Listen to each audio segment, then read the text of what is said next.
ஜனாதிபதி அனுரவின் மற்றொரு நெட் செயல் பல மக்களுக்கு குடிநீர் கொடுத்த ஜனாதிபதி. தம்புத்தேகம, தலாவ மற்றும் கல்நேவ ஆகிய பிரதேச செயலாளர் பிரிவுகளில் வாழும் 91,810 மக்களுக்கு பாதுகாப்பான சுத்தமான குடிநீரை வழங்கும் நோக்கில் நடைமுறைப்படுத்தப்பட்ட தம்புத்தேகம நீர் வழங்கல் திட்டத்தை பொதுமக்களின் பாவனைக்கு கையளிக்கும் நிகழ்வில் ஜனாதிபதி அனுரகுமார திசாநாயக்க கலந்து கொண்டுள்ளார்.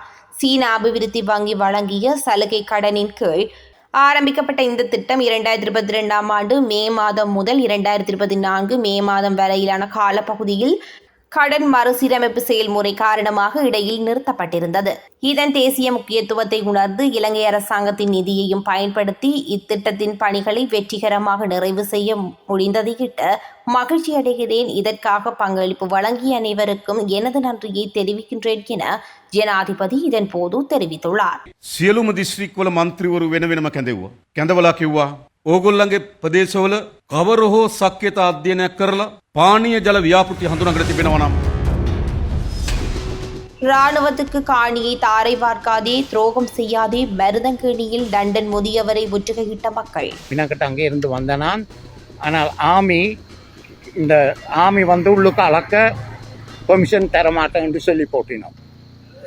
சேவியருக்கும் விட மாட்டோம், எங்களையும் விட மாட்டோம். அப்போ நீங்கள் போராடியும் ஒரு பிரயோசனம் இல்லை, அவை விடுறதுக்கும் மாட்டோம்னு சொல்லி போட்டீங்க. இப்போ நான் போய் கேட்டேன்னா அவையால் சொன்னோம், அங்கே ஹெட் ஆஃபீஸில் இருந்து தங்களுக்கு வந்திருக்கு, இன்றைக்கு ஒரு தரையும் உள்ளுக்கு விட வேணாம், அளக்கவும் படாதுன்னு சொல்லி அவை பேருந்து சொல்லினோம். இது செக்ஷன் 2 போட்டு செக்ஷன் 38 எடுத்து இது எங்கட ஹானி, இது ஏன் பேருந்து திரும்ப அளக்க போயினோம் என்று சொன்னதாம் என்றுதான் இவ மெசேஜ். கட்நாயக்கவில் அவசரமாக தரையிறங்கிய விமானம் பறவை விமானத்துடன் மோதியதில் சம்பவம். கட்நாயக்கவில் இருந்து துருக்கியின் இஸ்தான்புல் நகரை நோக்கி புறப்பட்ட பயணிகள் விமானத்தின் மீது பறவை ஒன்று மோதியதை தொடர்ந்து வான்வெளியில் சுற்றி வந்த குறித்த விமானம் தற்போது பாதுகாப்பாக தரையிறக்கப்பட்டுள்ளது. TK-731 என்ற இந்த விமானம் 246 பயணிகளுடன் இன்று காலை 7:07 மணிக்கு கட்நாயக்க சர்வதேச விமான நிலையத்திலிருந்து புறப்பட்ட போதே இந்த சம்பவம் இடம்பெற்றுள்ளது. இதனைத் தொடர்ந்து விமானத்தை பாதுகாப்பாக தரையிறக்குவதற்கு நீர்கொழும்பு களப்பிற்கு அருகில் மிகவும் தாழ்வாக பறந்து எரிபொருளை குறைக்கும் பணிகள் மேற்கொள்ளப்பட்டன. A330 ரகத்தை சேர்ந்த இந்த அகலமான உடல் அமைப்பை கொண்ட பயணிகள் விமானம் இன்று காலை 10:24 மணிக்கு தரையிறக்கப்பட்டது. இந்த அவசர நிலையை எதிர்கொள்வதற்காக விமான நிலைய நிர்வாகத்தினால் முன்னெச்சரிக்கை நடவடிக்கைகள் எடுக்கப்பட்டிருந்தன.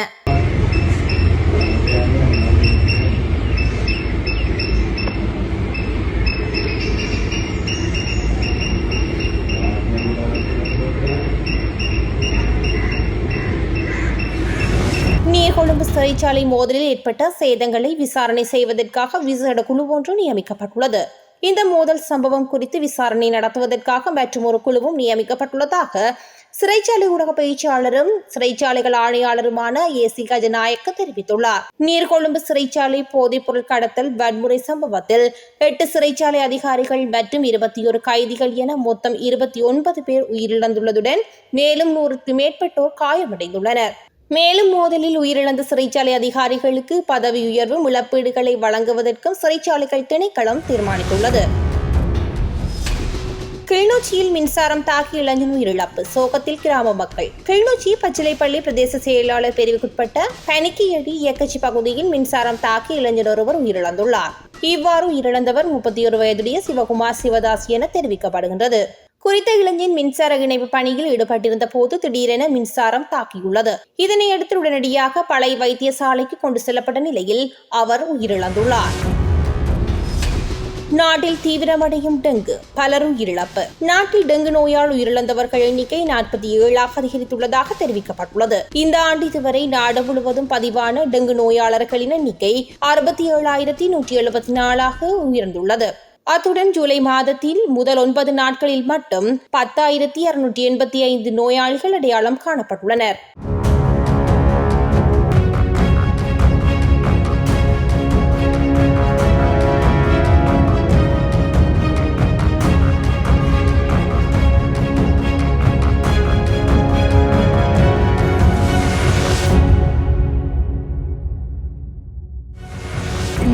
இன்றைக்கு மிகவும் ஒரு கவலைக்கிடமான ஒரு துன்பியல் சம்பவம் இடம்பெற்று முடிந்து அது தொடர்பாக இன்று இந்த பாராளுமன்றத்தில் விவாதிக்கப்பட்டு வருகின்றது. அந்த விவாதம்தான் இந்த நீர்கொழும்பில் இடம்பெற்ற நீர்கொழும்பு சிறைச்சாலையில் இடம்பெற்ற படுகொலை அல்லது கலவரம். அப்போ இந்த கலவரத்தின் பின்னால் யார் இருக்கின்றார்கள், எவர் இருக்கின்றார்கள் என்பதை விட முதலாவதாக இதில் படுகொலை செய்யப்பட்ட உயிரிழந்த அதே போன்று அவர்களுக்கு முதலாவதாக அவர்களுடைய குடும்பத்திற்கும் எங்களுடைய ஆழ்ந்த அனுதாபங்களை நாங்கள் தெரிவித்துக் கொள்கின்றோம்.